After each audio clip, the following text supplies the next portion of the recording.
ولئن سألتهم من خلق السماوات والأرض ليقولن الله.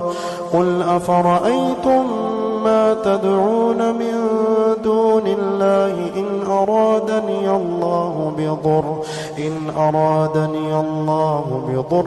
هل هن كاشفات ضره أو أرادني برحمة هل هن ممسكات رحمته قل حسبي الله عليه يتوكل المتوكلون.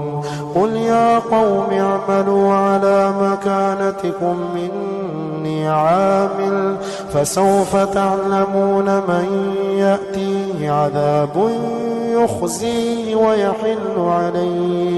ويحل عليه عذاب مقيم.